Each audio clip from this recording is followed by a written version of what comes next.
This channel does not promote or encourage any illegal activities. All contents provided by this channel is meant for educational purpose only.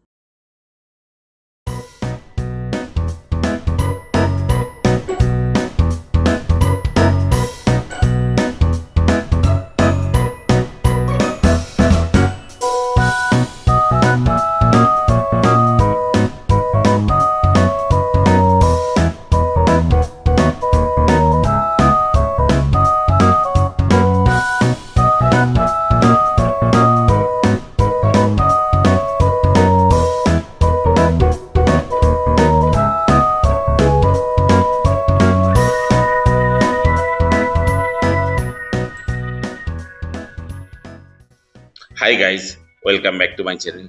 Guys, आज आप लोग को हम lunch box बनाना सिखाएंगे, साथ में वाटर बोतल कवर भी बनाना सिखाएंगे। ये है लंच बॉक्स, हम अपना हिसाब से बनाए हैं 8 mm थर्मोकोल देके। इसमें इसे काफी देर तक खाना गर्म रहता है। हम अपना हिसाब से साइड में एक तो आधा लीटर वाला बोतल पॉकेट अटैचमेंट कर दिए हैं। आप अपना हिसाब से बना सकते हैं। यह वाटर बोतल कवर है।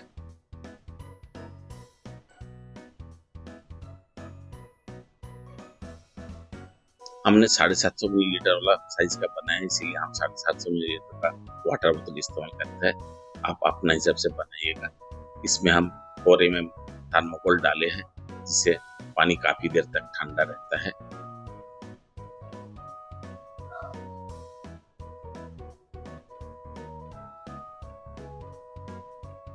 तो गाइस, चले देखते हैं कैसे बनता है।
गाइस, मेरा ये चैनल शायद आप लोग को एंटरटेनमेंट नहीं दे सकते हैं, लेकिन कुछ बनाने का, कुछ बनने का स्किल दे सकते हैं।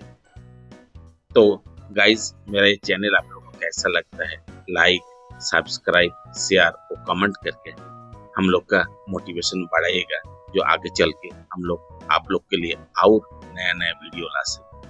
Thanks for watching my channel. Stay well.